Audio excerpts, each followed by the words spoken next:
Tôt le matin, vendredi, Saint-Pétersbourg. Des habitants filment depuis leurs fenêtres un drone traversant le ciel. Doucement, en ligne droite, sans que personne ne lui tire dessus. Il descend sur l'entrepôt et explose.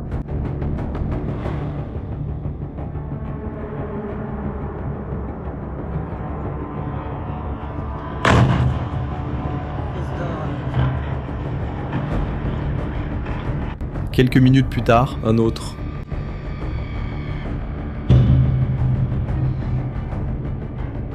Ensuite, encore un.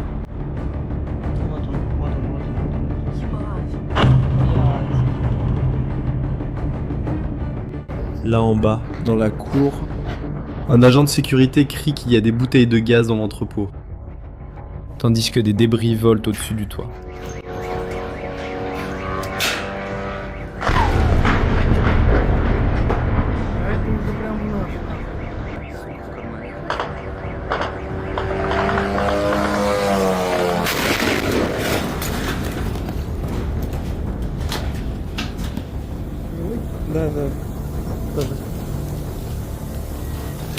Quand le jour se lève, la fumée au-dessus de Saint-Pétersbourg est visible depuis l'espace. Sauf que la cible n'était pas une base aérienne, un radar, une usine de missiles. C'était un entrepôt de boutiques en ligne. Et quand tu comprendras pourquoi l'Ukraine utilise ses meilleurs drones pour brûler l'Amazone russe, tu comprendras pourquoi le gouvernement russe est plus effrayé maintenant qu'en 4 ans de guerre. Parce que cette nuit-là n'a pas été un épisode isolé. C'était le point culminant d'une semaine entière de siège. Revenons 8 jours en arrière. 18 juillet. Des drones ukrainiens frappent les centres de distribution de Wildberries à Tambov et à Elektrostal, une ville industrielle tout près de Moscou. C'est l'attaque aux conséquences les plus graves de la série. Ce même jour, des passagers d'un vol commercial russe filment par la fenêtre une colonne de fumée montant jusqu'à l'altitude de l'avion. Et faites attention à ce détail. Ils reconnaissent la cible immédiatement, par son nom. Ils s'exclament « Le voilà, le Wildberries ».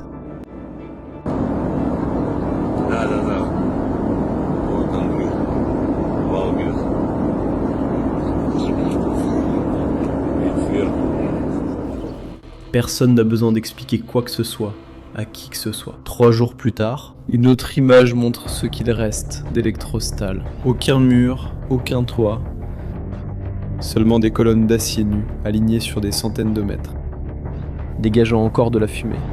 Et le seul camion de pompiers minuscule garé à côté de la ruine. Le 20 du mois, c'était autour de Podolsk. Le 22, Krasnodar. Et Nevinomisk, dans le sud. À Krasnodar, la fumée prend une forme tellement absurde que les habitants la comparent à une tornade. Regarde ces images. Une masse noire qui descend du ciel jusqu'à l'horizon et recouvre tout un quartier résidentiel, avec la lueur orange du feu en bas. Les autorités locales ont envoyé plus de 100 pompiers et un hélicoptère spécialisé pour maîtriser l'incendie. Le 23, la cible était à Voronej. Le 24e jour, l'aube qui a ouvert cette vidéo à Saint-Pétersbourg, Tver et même Simferopol en Crimée occupée. Et le 25, ils ont mené une attaque à Yekaterinbourg. Et cela a tout fait changer d'échelle. Fais attention à ça. Yekaterinbourg se trouve dans l'Oural, à 1800 km de l'Ukraine, plus loin du front que Lisbonne ne l'est de Paris. Et même là, des employés en uniforme couraient hors d'un parking en flammes, pendant que quelqu'un criait de s'éloigner.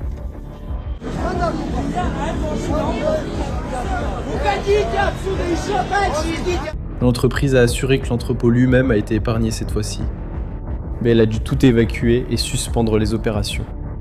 Et ce même jour, le championnat national d'athlétisme, organisé en ville, a été interrompu par l'alerte au drone. Les Russes venaient de réaliser que la guerre était arrivée dans l'Oural. Et le bilan de la semaine, selon le décompte ukrainien, était impressionnant. 9 à 10 centres touchés, plus d'1 million de mètres carrés d'entrepôts affectés. Cela représente plus de 160 terrains de football, rien qu'en entrepôt en train de brûler. Maintenant, tu t'es déjà demandé pourquoi ces cibles ? Pourquoi l'Ukraine a-t-elle attaqué une boutique en ligne ? La première réponse est la version officielle. Le président Zelensky a déclaré que ces entrepôts approvisionnent l'armée russe en composants de drones, du matériel de navigation et du matériel militaire. Et il y a une deuxième raison, admise par une autorité ukrainienne au journal Financial Times. Vengeance. C'est parce que la Russie détruit systématiquement les terminaux de Nova Pochta, la plus grande entreprise de livraison d'Ukraine. Et elle a déjà détruit, selon une enquête de l'école d'économie de Kiev, 92 usines et entrepôts ukrainiens. Wildberries serait une riposte du même ordre. Le gouvernement russe, bien sûr, nie tout et qualifie les attaques de terrorisme. La propriétaire affirme que les cibles sont des personnes ordinaires qui travaillent. Sauf que cette explication, à elle seule, ne suffit pas à expliquer la situation. Wildberries vend de tout. Vêtements, cosmétiques, électroniques. Les articles militaires sont une minorité du catalogue. Si le but était seulement de couper les approvisionnements, il y a des cibles bien plus directes. Sur le champ de bataille, l'information, c'est le pouvoir. Mais une bataille demeure invisible. Chaque jour, des courtiers en données collectent, compilent et vendent vos données personnelles à votre insu et sans votre consentement. Notre sponsor du jour, Incogni, vous aide à l'effacer de centaines de bases de données en seulement quelques clics. Votre adresse personnelle, votre numéro de téléphone et des infos sur votre famille pourraient être en ligne en ce moment, sans que vous le sachiez. Cela peut entraîner des appels indésirables, des arnaques et des vols d'identité. C'est dangereux pour vous et votre famille. C'est pourquoi j'utilise Incogni. Incogni trouve automatiquement où vos informations personnelles sont exposées et envoie des demandes de suppression en votre nom. Ils ne peuvent pas vous nuire s'ils ne peuvent pas vous trouver. Et avec le forfait illimité, vous pouvez aller encore plus loin.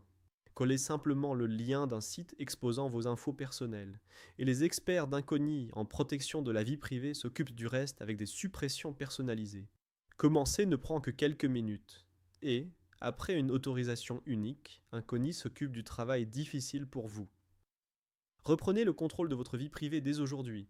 Utilisez notre code spécial pour obtenir 60% de réduction sur n'importe quel abonnement annuel Incogni. Scannez le code QR ou cliquez sur le lien ci-dessous et commencez à supprimer vos informations personnelles du web.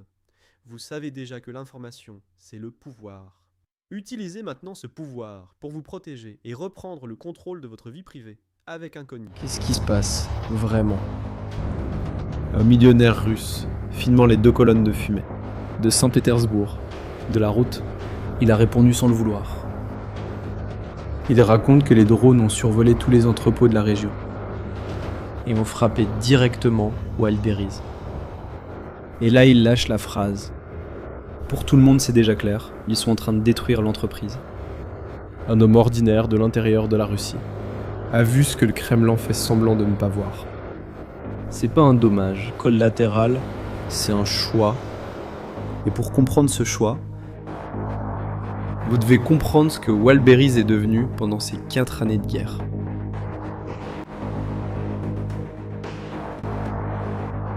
En 2022, lorsque l'invasion a commencé, l'Occident a tout misé sur les sanctions. Et les marques sont parties. Elles ont fermé leurs magasins. Elles ont quitté le marché russe.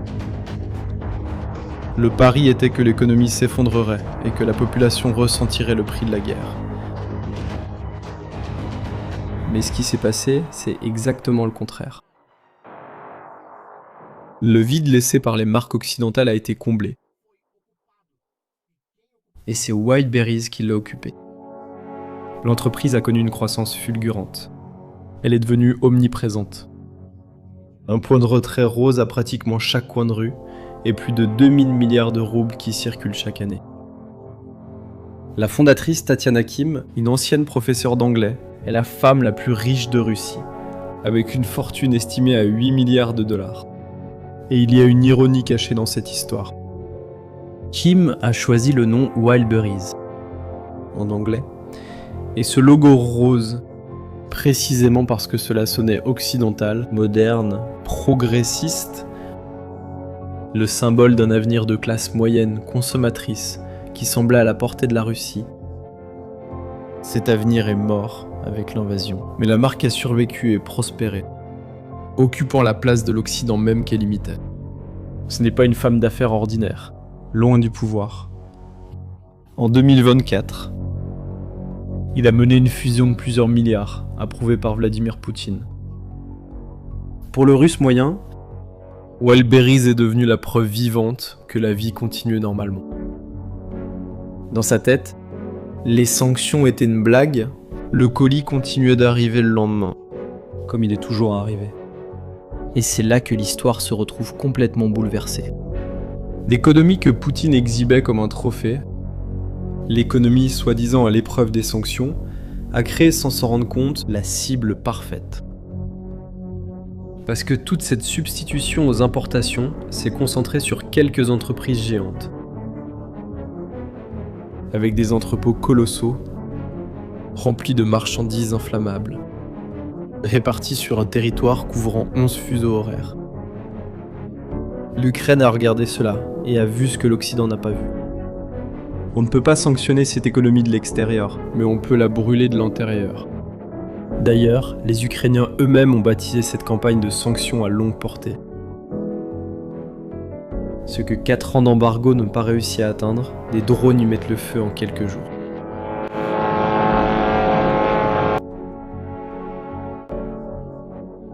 Si cette analyse te montre un aspect de cette guerre que les médias traditionnels ne montrent pas, profites-en pour t'abonner à la chaîne. Maintenant, voici la question que beaucoup d'entre vous doivent sûrement se poser. D'accord, mais où est la défense russe? La Russie n'a-t-elle pas les systèmes anti-aériens les plus célèbres du monde? Oui, et c'est là qu'entrent en jeu les calculs qui empêchent le gouvernement russe de dormir. L'arme de cette campagne, selon les rapports de la presse spécialisée, c'est le FP1. Un drone d'attaque ukrainien du fabricant Firepoint. Et ces chiffres expliquent tout. Il coûte environ 55 000 $. Il vole jusqu'à 1600 km. En transportant une ogive de 60 à 120 kg, le fuselage utilise des matériaux qui absorbent les ondes radar. Et la navigation combine un système inertiel avec une navigation par satellite, conçu pour résister au brouillage électronique russe. Et Firepoint affirme en produire plus de 200 par jour, avec 97% des composants du moteur fabriqués en interne, en Ukraine, sans dépendre de fournisseurs étrangers, sans point faible à attaquer pour la Russie. Comparé avec le camp d'en face, le Shahed, le drone que la Russie déverse sur l'Ukraine. Il a commencé à être importé d'Iran pour près de 193 000 $ l'unité, en 2023. Et aujourd'hui, la Russie fabrique sa propre version chez elle. Sauf que, selon le renseignement ukrainien, cette production tourne autour de 100 unités par jour.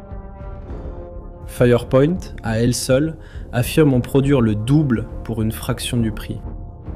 Autrement dit, dans la course au drone bon marché, l'Ukraine a rattrapé et dépassé le rythme de son rival.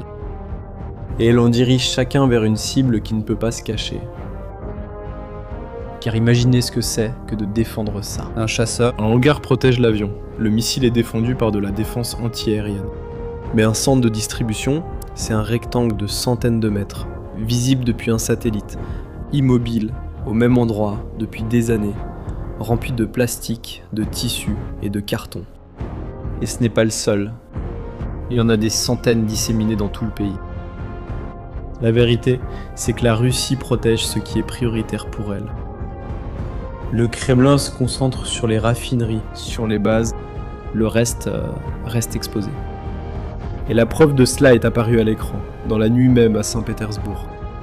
Sur l'une des images, la ville encore endormie, le parc logistique tout entier illuminé. Les lumières de la rue allumées et aucune sirène. Et tu sais ce qui est le plus ironique ? Le gouvernement régional de Leningrad a affirmé avoir abattu 59 drones. Cette même nuit. C'est peut-être vrai, mais les deux complexes sont quand même brûlés. Et c'est ce qui ne colle jamais dans ce calcul. Même en interceptant presque tout, les rares qui passent trouvent une cible géante et sans défense. Pour l'Ukraine, chaque drone perdu coûte 55 000 $. Pour la Russie, chaque drone qui passe coûte un entrepôt entier. Et tu sais combien coûte un entrepôt entier ? Selon des experts du secteur interrogés par la presse russe, rien que la reconstruction de ce qui a déjà brûlé pourrait dépasser 35 milliards de roubles, environ 457 millions de $. Les compagnies d'assurance couvriront probablement pas tout. Le marché a immédiatement compris. Les actions d'Ozon, le deuxième plus grand détaillant en ligne du pays, ont chuté à la bourse de Moscou. Pas parce que Ozon a été touché, mais par la peur d'être la prochaine. Et dans la nuit de Saint-Pétersbourg, cette peur est devenue réalité. Les deux colonnes de fumée qui ont ouvert cette vidéo étaient Wildberries en train de brûler d'un côté et le centre logistique utilisé par Ozon en train de brûler de l'autre. Sur les images de ce matin-là, il y a un détail qui résume la paralysie. Des rangées entières de camions de marchandises arrêtés dans les cours, intacts, alignés, sans plus rien à charger. La flotte a survécu. Ce qu'elle transportait est parti en fumée.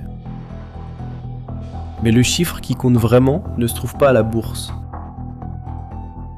Il est dans la vie de ceux qui ont tout mis dans ces entrepôts. Parce que Wildberries fonctionne comme Amazon. Ce n'est pas seulement l'entreprise qui perd son stock, ce sont des milliers de petits vendeurs. Femme d'affaires russe, propriétaire d'une petite marque de vêtements en lin, a enregistré un coup de gueule depuis sa voiture, qui résume tout. Elle raconte que sa marchandise a brûlé dans plus d'un entrepôt. Elle craint de se réveiller, ignorant quelles nouvelles l'attendent. Et là, elle lâche la phrase qui définit vraiment l'effet de cette campagne. Ils ont tout fermé pour toi. Et plein de prêts restent à ta charge. Le stock est parti en cendres. La dette qui a servi à acheter ce stock, non. Un autre détail a aussi transformé la révolte de ces vendeurs en un mouvement plus vaste.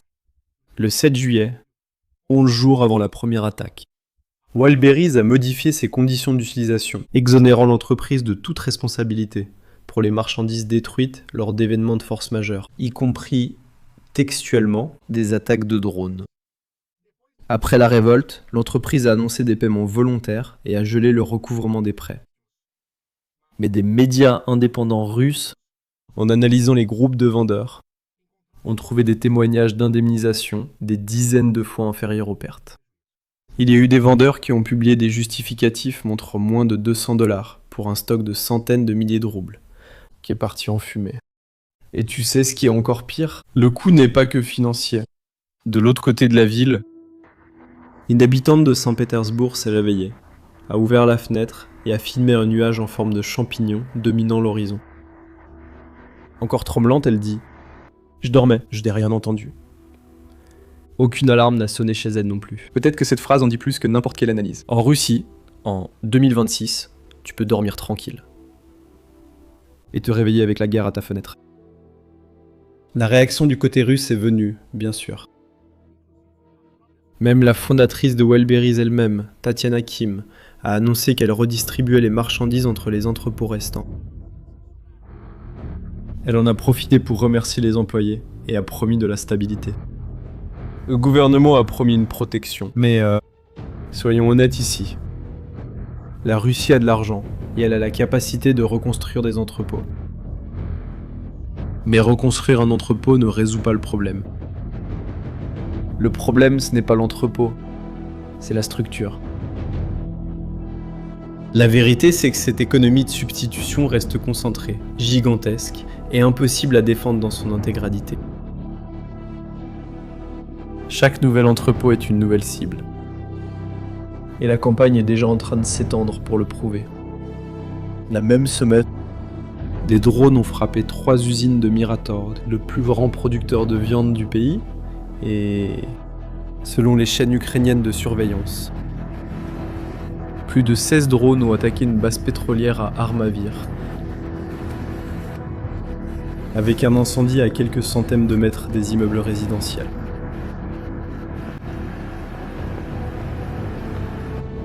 Commerce électronique, nourriture, carburant. C'est pas une entreprise qui est attaquée. C'est tout un modèle économique qui découvre qu'il n'a nulle part où fuir. Et c'est pour cela que cette campagne effraie le Kremlin, bien plus que n'importe quelle attaque contre une base militaire. Une base détruite, c'est un revers. Ça fait mal. Mais ça se remplace. Une économie sans défense est un problème sans solution. Les sanctions de l'Occident dépendaient d'un consensus entre des dizaines de gouvernements, de l'Europe aux États-Unis. Et la Russie a appris à les contourner. Mais les sanctions à longue portée de l'Ukraine ne dépendent que d'une seule chose. Une ligne de production ukrainienne expédiant 200 drones par jour. Aucun sommet ne peut arrêter cela. Il n'y a pas de faille juridique. Et leur cible n'est pas le soldat russe. C'est le pacte silencieux qui a soutenu ces 4 années. La promesse que la guerre resterait loin. Que la vie continuerait normalement. Que le colis arriverait le lendemain. Comme tu peux le voir toi-même, ce pacte est en train de brûler avec les entrepôts. Les grandes entreprises russes le savent déjà. Et la liste, eh bien, elle ne fait que commencer. Nous allons continuer à suivre chaque chapitre de cette campagne ici sur la chaîne. Alors abonne-toi pour ne rien manquer de ce qui va suivre. Maintenant, je veux connaître ton avis. Tu penses que ces attaques vont faire reculer Poutine ? Écris en commentaire ci-dessous ce que tu en penses. Merci pour votre attention et à la prochaine vidéo.